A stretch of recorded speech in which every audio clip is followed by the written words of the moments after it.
If you've been feeling like Elden Ring is a little light on the challenge, or maybe you've just been hoping for something to change it up a little, well, they may be about to give you all you want and more.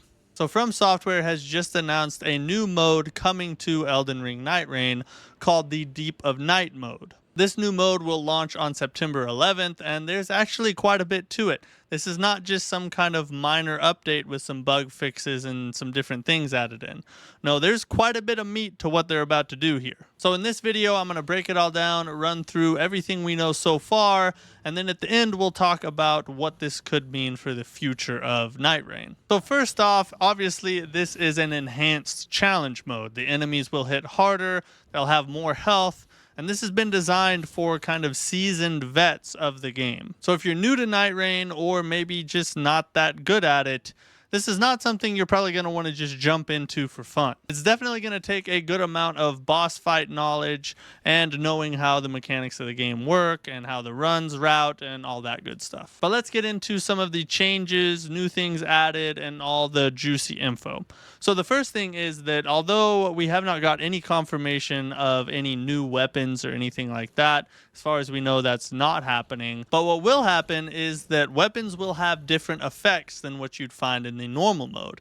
Not just the ones that will help you, but there's also the addition of debuffs. So some weapons will now help and harm you at the same time. But we'll get into that more a little bit later.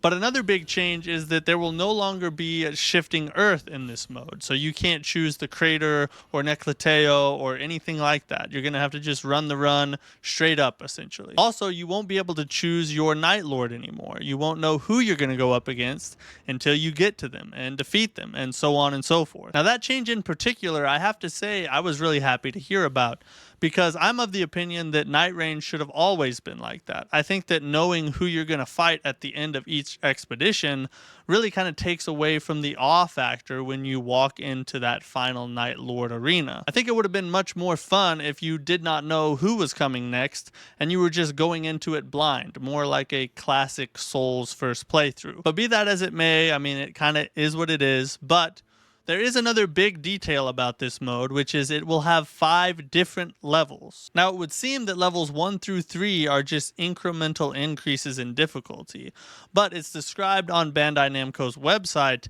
that levels 4 through 5 are endless battles for people who seek greater thrills, is how they put it. Now, it's kind of unclear as to what exactly they mean by that. I mean, how is level 4 endless if you can get to level 5? And I don't know how that would work, but that's how they describe it. But another thing that's kind of unclear is how exactly you progress through the levels, because it doesn't seem like it's as simple as win an expedition, move up a level, because they say on the website that it fluctuates based on your wins and losses. So it looks like maybe you have to get to a certain record before you can move on to the next level, or maybe you have to have a certain amount of wins in a row.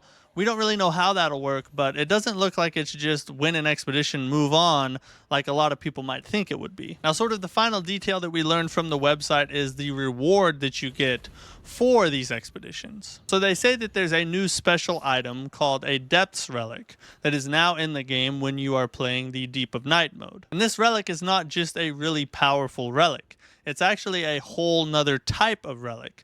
In fact, it actually has its own slot for that specific type of relic. So it's not something that you just equip in your already existing relic slots. But the reason we know that is not from Software or Bandai Namco at all. The reason we know it is because people have already been playing the Deep of Night mode for like a month now. So essentially what happened was when the duo mode launched for Elden Ring Nightreign, data miners, as they always do, started combing through the data files. And what they found was the data for the Deep of Night mode. And of course, they reconstructed it and modders created the Deep of Night mode and have been playing it on PC for quite a while now. Now, it's not the entire mode, it's only the first level. They couldn't go into depths 2 or 3 or anything past that.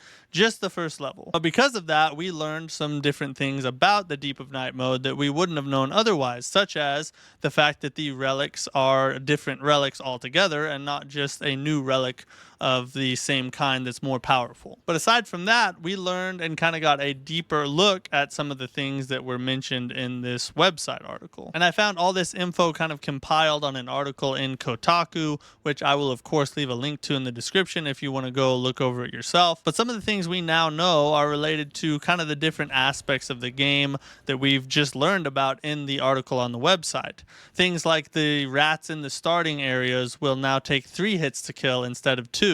So kind of getting some more insight into maybe exactly how hard it will end up being. And keep in mind, that's only on level 1. Also, some of the enemies have like a contaminated look. So it would seem that although there's not going to be new enemies, they might have new looks to them. Also, regarding the weapon buffs and debuffs, we also got sort of an example of what one would look like. So we got the example of a sentry torch that boosts lightning damage negation and damage negation when getting hit, but also boost the amount of damage that you take while in the Night Tide. So you can see how they're basically trying to make you pick and choose between things that you think would be helpful for you, and also having to choose between what will hurt the least, which is kind of a neat dynamic, but it's also really gonna suck. But I do want to reiterate that all these things that we've learned from the data miners and modders are all from the level 1 depth. So there's no telling what could happen as you reach deeper and deeper depths and eventually get to the endless battle at the end. But now let's get into what this could mean for the future of Nightreign